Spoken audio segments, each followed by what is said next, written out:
Pemirsa, pengangguran masih menjadi persoalan saat ini, terlebih di tengah wabah COVID-19. Untuk itu, pemerintah diharapkan dapat membuat suatu kebijakan yang mampu menciptakan lapangan pekerjaan bagi masyarakat. Berdasarkan data Badan Pusat Statistik melaporkan pertumbuhan ekonomi Indonesia di kuartal 2 tahun 2021 mencapai 7,07% secara tahunan year on year. Kondisi ini bisa dijadikan pijakan untuk perbaikan ekonomi ke depan sampai di akhir tahun 2021. Melihat pertumbuhan ekonomi tersebut, disinilah saatnya pemerintah lebih fokus untuk menyelesaikan masalah pengangguran.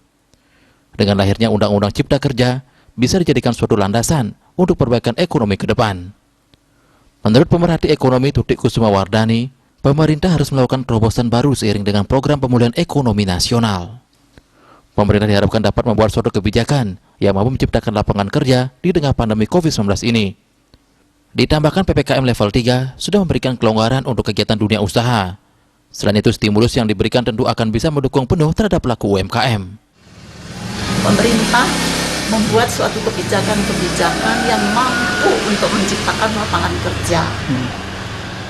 PPKM level 3 ini sudah memberikan suatu kelonggaran untuk kegiatan di dunia usaha. Kemudian stimulus ekonomi yang diberikan ini tentu nanti akan benar-benar bisa mendukung penuh terhadap UMKM. Jadi kita marilah sebagai masyarakat, saya ingin mengajak untuk lebih proaktif lagi membaca peluang-peluang yang ada sesuai dengan hati nurani kita. Tentunya juga tentang kemajuan teknologi ini.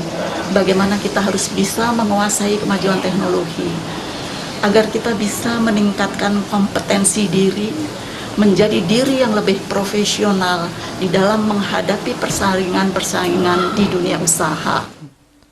Pandemi COVID-19 belum berakhir, dan kita tidak tahu kapan wabah virus mematikan ini akan hilang.